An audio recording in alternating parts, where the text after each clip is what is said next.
കഴിഞ്ഞ ദിവസം സീമാജി നായർ രാഹുൽ മാങ്കൂട്ടത്തിലിനെ സപ്പോർട്ട് ചെയ്തുകൊണ്ട് ഒരു ഫേസ്ബുക്ക് പോസ്റ്റ് ഇട്ടിരുന്നു. അതിന്റെ അടിയിൽ ഒരുപാട് വിമർശനങ്ങളാണ് അവർക്ക് വന്നുകൊണ്ടിരിക്കുന്നത്. അതിൽ ചോദിച്ചൊരു ചോദ്യമാണ്, രാഹുൽ മാങ്കൂട്ടത്തിലിനെ കൂടെ ഒരു ദിവസം വീട്ടിൽ കൊണ്ട് നിർത്താൻ സാധിക്കുമോ ചേച്ചി എന്ന് വെച്ചിട്ട്. അപ്പൊ അതിനവര് പറഞ്ഞിരിക്കുന്നത് ചെയ്യാം, അല്ലെങ്കിൽ ധൈര്യം ഉണ്ടെന്ന് പറയുന്നു. ഏറ്റവും പ്രധാനപ്പെട്ട പ്രശ്നം എന്താണെന്ന് വെച്ച് കഴിഞ്ഞാൽ, ഈ സീമാജി നായർ എന്ന് പറയുന്നത് ഒരു കലാകാരിക്കപ്പുറത്ത് ഒരു സാമൂഹിക പ്രവർത്തക കൂടിയാണ്. കേരളത്തിലെ പൊതുസമൂഹം അല്ലെങ്കിൽ താഴെത്തട്ടിലുള്ള ആളുകൾ ഒരുപാട് സീമാജി നായരുടെ വാക്കുകൾക്ക് ചെവി കൊടുക്കാറുണ്ട് എന്നതാണ് യാഥാർത്ഥ്യം. എനിക്ക് തോന്നുന്നു ഈ വിഷയത്തിൽ സീമാജി നായർക്ക് തെറ്റു പറ്റിയിട്ടുണ്ട് എന്ന് തന്നെ നമുക്ക് പറയാതിരിക്കാൻ വയ്യ. ഒരുപക്ഷെ ഈ വിഷയം കൃത്യമായി മനസ്സിലാക്കുന്നതിൽ അവർക്ക് പിഴവ് സംഭവിച്ചിട്ടുണ്ടോ എന്ന് എനിക്കൊരു സംശയമുണ്ട്. നമ്മുടെ പക്ഷേ മാധ്യമങ്ങൾ കൂടുതലായിട്ട് ഈ വാർത്തയ്ക്ക് പ്രാധാന്യം നൽകുമ്പോൾ ചില കോണുകളിൽ നിന്ന് പൂർണ്ണമായിട്ടും ഈ രാഹുൽ മാങ്കൂട്ടത്തിലിനെ പിന്തുണച്ചുകൊണ്ട് ആളുകൾ രംഗത്ത് വരുന്നു. ഷാഫിക്ക് നേരെ ഒരുപാട് അതിക്രമങ്ങൾ നടക്കുന്നു. ഇതൊക്കെ കണ്ടു കഴിഞ്ഞപ്പോഴത്തേക്ക് ഇത് എന്തെങ്കിലും ആരുടെയെങ്കിലും ഒക്കെ സൃഷ്ടിയാണോ, ഇവരെ ഇല്ലാതാക്കാൻ വേണ്ടിയിട്ടുള്ളൊരു ചിന്ത ഒരുപക്ഷെ സീമാജി നായരുടെ തലയിൽ കയറിയിട്ടുണ്ടാവും. അതിന്റെ അടിസ്ഥാനത്തിൽ ആയിരിക്കും ഇങ്ങനൊരു സ്റ്റേറ്റ്മെന്റ് അവരുടെ ഭാഗത്തു നിന്ന് വന്നിട്ടുള്ളത് എന്നാണ് എനിക്ക് തോന്നുന്നത്. ഒരുപക്ഷെ സീമ ചേച്ചി മനസ്സിലാക്കിയിട്ടുണ്ടാകുന്നത് എന്താണ് എന്ന് ചോദിച്ചു കഴിഞ്ഞാൽ, പരസ്പര സമ്മതത്തോടു കൂടി തന്നെ ഒരു ബന്ധത്തിൽ ഏർപ്പെടുന്നു. ആ ബന്ധത്തിൽ ഏർപ്പെട്ടതിന് ശേഷം പിണങ്ങി കഴിയുമ്പോഴത്തേക്ക് ആരോപണവുമായി രംഗത്ത് വരുന്നത് ശരിയല്ല എന്നുള്ളതാണ് അവരുടെ ഒരു പ്രസ്താവന എന്ന് പറയുന്നത്. അപ്പൊ സീമ ചേച്ചിയോട് സ്നേഹപൂർവ്വം പറയാനുള്ളത്, സീമ ചേച്ചി ഇത് പരസ്പര സമ്മതത്തോടെ ഒരു ബന്ധത്തിൽ ഏർപ്പെട്ടിട്ടുള്ള അല്ല. ഇത് സുന്ദരനും സുമുഖനുമായ ഒരു ചെറുപ്പക്കാരൻ, പൊതുപ്രവർത്തകനായിട്ടുള്ള ഒരു ചെറുപ്പക്കാരൻ. ആ ചെറുപ്പക്കാരൻ രാഷ്ട്രീയത്തിൽ സജീവമാകുന്നു. രാഷ്ട്രീയ പ്രസ്ഥാനത്തിന്റെ യുവജന സംഘടനയുടെ സംസ്ഥാന പ്രസിഡന്റ് ആകുന്നു. അതിനെ തുടർന്ന് അദ്ദേഹം പാലക്കാട് നിന്നുള്ള യുവ MLA ആകുന്നു. സ്വാഭാവികമായിട്ടും അദ്ദേഹത്തോട് ആളുകൾക്ക് ആരാധന തോന്നുക സ്വാഭാവികമാണ്. രാത്രികാലങ്ങളിൽ ഇദ്ദേഹത്തെ തേടി ഒരു പെൺകുട്ടിയും അങ്ങോട്ട് പോയിട്ടുള്ളതല്ല, ഇദ്ദേഹം അവരെ തേടി പോയിട്ടുള്ളതാണ്. ഇദ്ദേഹം അവരുടെ ഇൻബോക്സ് തേടിയിട്ടാണ് പോയിട്ടുള്ളത് എന്നുള്ള കാര്യം മനസ്സിലാക്കുക. അപ്പോൾ ഇങ്ങനെ മനഃപൂർവ്വം അറിഞ്ഞുകൊണ്ട് കേരളത്തിലെ പൊതുസമൂഹത്തിലെ ഒരു യുവജന സംഘടനയുടെ അധ്യക്ഷൻ, അല്ലെങ്കിൽ കേരളത്തിലെ നിയോജക മണ്ഡലത്തെ പ്രതിനിധാനം ചെയ്യുന്ന MLA, ആ നാട്ടിലെ സ്ത്രീകൾക്കും കുട്ടികൾക്കും സാധാരണക്കാർക്കും ഒക്കെ സുരക്ഷ നൽകേണ്ട ഒരു ജനപ്രതിനിധി എന്നുള്ള രീതിയിലാണ് നമ്മളിതിനെ കാണുന്നത്. ആ ജനപ്രതിനിധി ഇങ്ങനെ രാത്രികാലങ്ങളിലും പകൽ സമയങ്ങളിലും ഒക്കെ പെൺകുട്ടികളുടെ ചാറ്റ് ബോക്സിൽ ചെല്ലുക, അല്ലെങ്കിൽ ഇൻസ്റ്റാഗ്രാമിൽ ചെന്ന് മെസ്സേജ് ഇടുക, അതല്ലെങ്കിൽ ടെലിഗ്രാം വഴിയായിട്ട് ഇവരെയൊക്കെ മെസ്സേജ് അയക്കുക, ഇതല്ലെങ്കിൽ GPay വഴിയായിട്ട് മെസ്സേജ് അയക്കുക എന്നൊക്കെ പറയുമ്പോഴത്തേക്ക് അതിൻ്റെ ഒരു ധാർമ്മിക വശമുണ്ട്. കാരണം ഒരു സാധാരണക്കാരനായിട്ടുള്ള ഒരു പയ്യനാണ് എന്നുണ്ടെങ്കിൽ ഇതിനെയൊക്കെ നമുക്ക് വെറുതെ ഇതാക്കാം. പക്ഷേ ഇത് ഒന്നോ രണ്ടോ പേരുടെ എടുക്കലല്ല, ഒരുപാട് പരാതികളാണ് വന്നുകൊണ്ടിരിക്കുന്നത്. പരസ്പര സമ്മതത്തോടുകൂടി ഒന്നോ രണ്ടോ ഒക്കെ ആകാമെന്ന്, പക്ഷേ ഇത് ഒന്നോ രണ്ടോ എന്നതിനൊക്കെ അപ്പുറത്തേക്ക് ഒരു മാനസിക വൈകല്യം പോലെ പെരുമാറുന്നിടത്താണ് പൊതുസമൂഹത്തിന് പ്രശ്നമുള്ളത്. ഇപ്പോൾ അദ്ദേഹം യൂത്ത് കോൺഗ്രസിന്റെ സംസ്ഥാന അധ്യക്ഷൻ എന്ന് പറയുമ്പോൾ വളരെ ഉത്തരവാദിത്വമുള്ള ഒരു പോസ്റ്റാണെന്നേ. കേരളത്തിലെ ഒരുപാട് മഹാന്മാരായിട്ടുള്ള വലിയ രാഷ്ട്രീയക്കാരൊക്കെ ഇരുന്നിട്ടുള്ള ഒരു പദവിയാണ് യൂത്ത് കോൺഗ്രസിന്റെ സംസ്ഥാന അധ്യക്ഷ പദവി എന്ന് പറയുന്നത്. ആ പദവിയിൽ ഇരുന്നു കൊണ്ട് ഈ യൂത്ത് കോൺഗ്രസിനകത്ത് എത്രയോ സ്ത്രീകൾ പ്രവർത്തിക്കുന്നുണ്ട്. അപ്പോൾ ഇവരുടെയൊക്കെ സുരക്ഷയെ ബാധിക്കുന്ന ഒരു വിഷയമല്ലേ? കാരണം ഇവരെയൊക്കെ ഇനി ഇങ്ങനെയുള്ള ഒരു പ്രസിഡന്റ് ഉള്ള ഒരു സംഘടനയിലേക്ക് ഏതെങ്കിലും ഒക്കെ കുടുംബത്തിൽ നിന്ന് അവർ തങ്ങളുടെ സ്ത്രീകളെ അല്ലെങ്കിൽ സഹോദരിമാരെ മക്കളെയൊക്കെ പറഞ്ഞയക്കുകയോ? ഇല്ല. അപ്പൊ ഇവിടെ ഒരു ധാർമ്മിക വശം കണ്ടെത്താനായിട്ട് സീമ ചേച്ചിക്ക് സാധിക്കണമായിരുന്നു. ഇത് പരസ്പര സമ്മതപ്രകാരമുള്ള ഒരു ബന്ധത്തിൽ ഏർപ്പെട്ടതിന് ശേഷം ആരോപണങ്ങളുമായി വരുന്നത് ശരിയല്ല എന്ന് പറയുന്നതിൽ അർത്ഥമില്ല ചേച്ചി. അതാണ് ചേച്ചി ആദ്യം മനസ്സിലാക്കേണ്ടത്. പിന്നെ വേറൊരു കാര്യം എന്താണെന്ന് വെച്ചാൽ, ഇദ്ദേഹം സർക്കാരിന്റെ ഖജനാവിൽ നിന്നും ശമ്പളം കൈപ്പറ്റുന്ന ഒരാളാണ്. സർക്കാരിന്റെ ഖജനാവിൽ നിന്ന് ശമ്പളം കൈപ്പറ്റുന്ന ഒരു വ്യക്തി പാലിക്കേണ്ട കുറച്ചൊക്കെ ഒരു സാമൂഹിക മര്യാദകളുണ്ടെന്നേ, ധാർമ്മികതയുണ്ടെന്നേ. കാരണം എല്ലാ സാധാരണക്കാർക്കും ചെയ്യാവുന്ന പോലെ നിന്ന് വ്യത്യസ്തമായിട്ട് പാലിക്കേണ്ട കുറച്ച് മിതത്വമുണ്ടെന്നേ.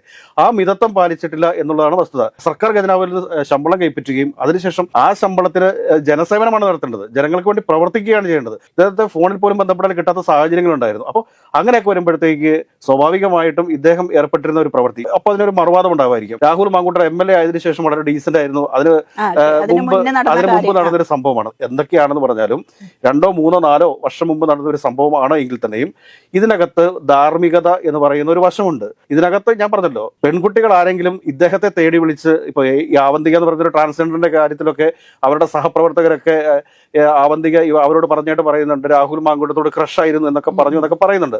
അങ്ങനെയുള്ള ഒറ്റപ്പെട്ട കേസുകൾ, അത് ഇന്ന മേലൊരു മറുവാദം ഉയരുന്നുണ്ട്. കാരണം ഈ ആവന്തിക എന്ന് പറയുന്ന ട്രാൻസ്ജെൻഡർ വിമണെ ഇറക്കിയിട്ടുള്ളതും രാഹുൽ മാങ്കൂട്ടത്തിലും അവരുടെ PR ടീമും ആണെന്നും പറയുന്നുണ്ട്. ഇങ്ങനെയുള്ള ചില പ്രത്യാരോപണങ്ങൾ അവിടെ നിലനിൽക്കുന്നുണ്ട്. പക്ഷേ എങ്കിലും സീമാജി നായരെ പോലെയുള്ള ഒരു സാമൂഹിക പ്രവർത്തകയിൽ നിന്ന്, ഒരു കലാകാരിയിൽ നിന്ന് കേരളം ഒരിക്കലും പ്രതീക്ഷിക്കാത്ത ഒരു കാര്യമാണിത്. സാധാരണക്കാരായിട്ടുള്ള മനുഷ്യർ ഒരുപാട് തെറ്റിദ്ധരിക്കപ്പെടും. ഇതിനകത്ത് യാഥാർത്ഥ്യം ഇതല്ല.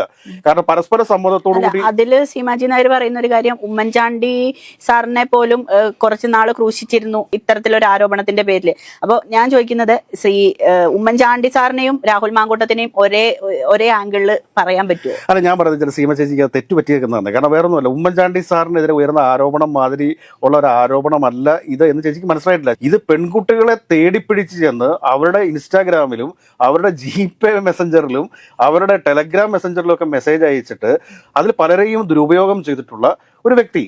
അപ്പൊ ഇത് പരസ്പരം യുവതികൾ അങ്ങോട്ടും ഇങ്ങോട്ടും അറിഞ്ഞു തുടങ്ങിയിടത്തുനിന്നാണ് ഈ പ്രശ്നം ആരംഭിക്കുന്നത്. പരസ്പരം ഒരു യുവതിക്ക് താൻ പറ്റിക്കപ്പെടുകയാണല്ലോ എന്ന് തോന്നുകയും മറ്റൊരു യുവതിക്ക് താൻ പറ്റിക്കപ്പെടുകയാണെന്ന് തോന്നുകയും വേറെ ഇതിനകത്ത് പുറത്തു വന്നിരിക്കുന്ന വിവരങ്ങൾ എന്തൊക്കെയാണ്? ഗർഭഛിദ്രം നടത്താൻ നിർബന്ധിക്കുന്ന വോയിസ് ക്ലിപ്പ് ഉൾപ്പെടെ പുറത്തു വന്നതിന് ശേഷം അതൊന്നും നിഷേധിച്ചിട്ടുണ്ടോ? രാഹുൽ മാങ്കൂട്ടത്തിൽ എന്ന് പറയുന്ന MLA ആ വോയിസ് തന്റെ അല്ല എന്ന് നിഷേധിച്ചിട്ടുണ്ടോ? നിഷേധിക്കാനായിട്ടുള്ള ധൈര്യം അദ്ദേഹം കാണിച്ചിട്ടില്ല. അതല്ലെങ്കിൽ ഇതെന്റെ സ്വരമല്ലാന്ന് എത്രയോ പേര് ഇതിനു മുമ്പ് നിഷേധിച്ചിട്ടുണ്ട്. പക്ഷെ അദ്ദേഹം അത് നിഷേധിക്കാൻ പോലും തയ്യാറായിട്ടില്ല എന്നുള്ളതാണ് സത്യം. പിന്നെ ചേച്ചി ഇതിനകത്തൊരു കാര്യം മനസ്സിലാക്കേണ്ടത് എന്താണെന്ന് ചോദിച്ചു കഴിഞ്ഞാൽ, ഇതിനകത്ത് പല ഇരകളും മാന്യമായ ജീവിത സാഹചര്യങ്ങളിൽ ജീവിച്ചുകൊണ്ടിരിക്കുന്ന ആളുകളാണ്. അവരെ സംബന്ധിച്ച് അവർക്കൊരു ഫ്യൂച്ചർ അവർ സ്വപ്നം കാണുന്നുണ്ട്. കാരണം ഒരു കെണിയിൽപ്പെട്ടു അല്ലെങ്കിൽ ഒരു ചതിവിൽപ്പെട്ടു എന്ന് വിചാരിച്ച് അവർ പൊതുസമൂഹത്തിന്റെ മുമ്പിൽ വന്ന് ഇതൊക്കെ വിളിച്ചു പറഞ്ഞു കഴിഞ്ഞാൽ നാളെ അവരുടെ ജീവിതം അവിടെ അവസാനിക്കുകയാണ്. അവർ പരാതിപ്പെടാൻ തയ്യാറായിട്ടില്ലല്ലോ എന്നുള്ള ചോദ്യമാണ്. പരാതിപ്പെടാൻ തയ്യാറാവാത്തതിന് കാരണം ഇതാണെന്ന്. കാരണം എന്താ വെച്ചാൽ അവർ പൊതുസമൂഹത്തിന് മുമ്പിൽ വന്ന് നിന്ന് ഒരു പരാതിയുമായിട്ട് നിന്ന് കഴിഞ്ഞാൽ അവർക്കെതിരെ ഉണ്ടാകാൻ പോകുന്ന സൈബർ അറ്റാക്ക് എത്രത്തോളം വലുതാണ് എന്നുള്ള കാര്യം ചേച്ചി മനസ്സിലാക്കണ്ടേ? ഇപ്പൊ ചേച്ചി തന്നെ ഈ പ്രസ്താവനയുമായിട്ട് രംഗത്ത് വന്നു കഴിഞ്ഞപ്പോഴത്തേക്ക് ഇതിനെതിരെ എത്രത്തോളം അധിക്ഷേപങ്ങൾ വരുന്നുണ്ട്. ഉമാ തോമസ് MLA രാഹുൽ മാങ്കൂട്ടത്തിനെതിരെ വിമർശനവുമായി രംഗത്ത് വന്നു കഴിഞ്ഞപ്പോഴത്തേക്ക് എന്തൊരു സൈബർ അറ്റാക്കാണ് അവർക്കെതിരെ നടന്നിട്ടുള്ളത്. അതോടൊപ്പം തന്നെ എത്രയോ കോൺഗ്രസിന്റെ വനിതാ നേതാക്കൾ രാഹുൽ മാങ്കൂട്ടത്തിനെതിരെ വന്നു കഴിഞ്ഞപ്പോഴത്തേക്ക് എത്രത്തോളം വലിയ സൈബർ അറ്റാക്കാണ് അവർ നേരിട്ടുകൊണ്ടിരിക്കുന്നത്. അപ്പൊ അങ്ങനെയൊക്കെയുള്ള ഒരു സാഹചര്യത്തിൽ ഈ പെൺകുട്ടികൾ ഏതെങ്കിലും ഒരു അവസരത്തിൽ ഇപ്പോൾ ഈ റിനി ആൻ ജോർജ് എന്ന് പറയുന്ന പെൺകുട്ടികളെ വെളിപ്പെടുത്തൽ നടത്തിയതിനു ശേഷം അവർക്കെതിരെ നടക്കുന്ന സൈബർ അറ്റാക്ക് എത്രത്തോളം വലുതാണ് ചിന്തിക്കാൻ പോലും സാധിക്കാത്ത രീതിയിലല്ല. ഈ സ്ത്രീകളെ എന്നും അടിച്ചമർത്തി വെച്ചിരിക്കുന്ന ഒരു സാഹചര്യത്തിൽ നിന്ന് റിനി ആൻ ജോർജ് ഒക്കെ കാണിച്ചിരിക്കുന്ന ധൈര്യപൂർവ്വം അത് പുറത്തേക്ക് ഒന്ന് വെളിപ്പെടുത്തിയല്ലോ. ഇനി എത്രയോ പേര് വെളിപ്പെടുത്താതിരിക്കുന്നതേ കൃത്യമായിട്ട് നമുക്കറിയാവുന്ന എത്രയോ കേസുകളുണ്ട്. ഇതിലൊക്കെ അവർക്ക് പുറത്തു വന്ന് പറയാനുള്ള ധൈര്യം അവർക്കില്ല. അവർക്ക് ഇത് വെളിപ്പെടുത്താൻ ധൈര്യം, അവർക്ക് പറ്റിപ്പോയൊരു അബദ്ധം. പക്ഷെ ഇതുപോലെയുള്ള ഒരു സൈക്കോപാത്തിനെ കേരളത്തിന്റെ മുമ്പിൽ തുറന്നു കാണിച്ചു എന്നുള്ളതിന് അവരെ അഭിനന്ദിക്കുകയാണ് വേണ്ടത്. മറിച്ച് ഇതുപോലെ ഒരു കലാകാരിയും എന്താ പറയുക ഒരു സാമൂഹിക പ്രവർത്തകയൊക്കെ ആയിട്ടുള്ള സാധാരണക്കാർക്കിടയിൽ ഏറെ സ്വീകാര്യതയുള്ള സീമാജി നായരെ പോലെയുള്ള ഒരു ആൾ വന്നിട്ട് രാഹുൽ മാങ്കൂട്ടത്തിലിനെ ഒരിക്കലും ന്യായീകരിക്കാൻ പാടുണ്ടായിരുന്നില്ല. ഇതൊരിക്കലും ഉമ്മൻചാണ്ടി സാറിനെതിരെ ഉയർന്ന ആരോപണം മാതിരിയോ അതല്ല എങ്കിൽ മറ്റാർക്കെങ്കിലും ഒക്കെ എതിരെ ഉയർന്ന ആരോപണം മാതിരിയോ ഒന്നും അല്ല. ഇതിനകത്ത് കൃത്യമായ ഒരു സൈക്കോ ട്രീറ്റ്മെന്റ് ആവശ്യമുള്ള ഒരു പേഷ്യന്റ് ആണ് രാഹുൽ മാങ്കൂട്ടം എന്ന് മനസ്സിലാക്കണം. അപ്പൊ അങ്ങനെയുള്ള ഒരാളെ ന്യായീകരിച്ചുകൊണ്ട് സീമ ചേച്ചി രംഗത്ത് വന്നതിൽ ശക്തമായ ഒരു പ്രതിഷേധമുണ്ട്. കാരണം ഒരിക്കലും അങ്ങനെ പാടില്ലായിരുന്നു എന്നുള്ളതാണ് എനിക്ക് പറയാനുള്ളത്. ഒരു പക്ഷേ ഏതൊരാൾക്കും അഭിപ്രായം പറയാനുള്ള സ്വാതന്ത്ര്യമൊക്കെ ഉണ്ട്. പക്ഷെ ആ സ്വാതന്ത്ര്യം ഉണ്ടെങ്കിലും ഇതിന്റെ എന്താണ് ഇതിന്റെ ശരിയായ വശം എന്ന് ഒരിക്കലും പഠിക്കായിരുന്നു തോന്നുന്നു. തീർച്ചയായിട്ടും ഒന്ന് പഠിക്കണമായിരുന്നു. പഠിച്ചതിന് ശേഷം മാത്രമാണ് ഇങ്ങനത്തെ ഒരു പ്രസ്താവന നടത്തിയത്. കാരണം ലക്ഷക്കണക്കിന് ആളുകൾ തെറ്റിദ്ധരിക്കപ്പെടുകയാണ്. സീമ ചേച്ചിയെ പോലുള്ള ആളുകളുടെയൊക്കെ വാക്ക് കേൾക്കാൻ വേണ്ടിയിരിക്കുന്ന ഒരുപാട് ആളുകളുണ്ടെന്നേ. സീമ ചേച്ചിക്ക് ഒരു PR-ന്റെ ഭാഗമാണ് എന്ന് പൊതുസമൂഹം തെറ്റിദ്ധരിക്കപ്പെടും, സമൂഹത്തിന് മുമ്പിൽ തെറ്റിദ്ധരിക്കപ്പെടും. എന്തൊരു കാര്യം പറയുമ്പോഴും ആ ഒരു രീതിയിലായിരിക്കും സീമ ചേച്ചി വിലയിരുത്തുക. കാരണം സീമ ചേച്ചി ഇതുവരെ പറഞ്ഞിട്ടുള്ള ഓരോ കാര്യങ്ങൾക്കും പൊതുസമൂഹം വളരെ വലിയ ഒരു പിന്തുണ നൽകിയിട്ടുണ്ട്. അപ്പോൾ ആ ഒരു പിന്തുണക്കുള്ള ഒരു ഇടിവ് വരുമെന്നുള്ള കാര്യത്തിൽ മനസ്സിലാക്കേണ്ടത് സീമ ചേച്ചി തന്നെയാണ്. അതിന്റെ അപ്പുറത്തേക്ക് നമുക്ക് വേറൊന്നും പറയാനില്ല. ഒരു പക്ഷേ നമ്മൾ എന്തുകൊണ്ട് ഇതൊരു പൊതുവേദിയിൽ നമുക്കത് നേരിട്ട് വിളിച്ചു പറയാനുള്ള സ്വാതന്ത്ര്യമൊക്കെ ഉണ്ട്. പക്ഷേ നമ്മളിതിൽ പൊതുവേദിയിൽ എന്തുകൊണ്ട് പറയുന്നു എന്ന് പറഞ്ഞു കഴിഞ്ഞാൽ രാഹുൽ മാങ്കൂട്ടക്ക് ചെയ്തിരിക്കുന്ന ഒരു ക്രിമിനൽ ഒഫൻസ് തന്നെയാണ്. അതിനകത്ത് തെറ്റില്ല. പലരും പരാതിയില്ലല്ലോ എന്നൊക്കെ പറഞ്ഞുകൊണ്ട് പറയുമെങ്കിലും ഇതിനകത്ത് കൃത്യമായിട്ട് ഒരു ധാർമ്മിക വശമുണ്ട്. അത് അയാൾ തെരഞ്ഞെടുക്കപ്പെട്ടിരിക്കുന്ന ഒരു ജനപ്രതിനിധിയാണ്.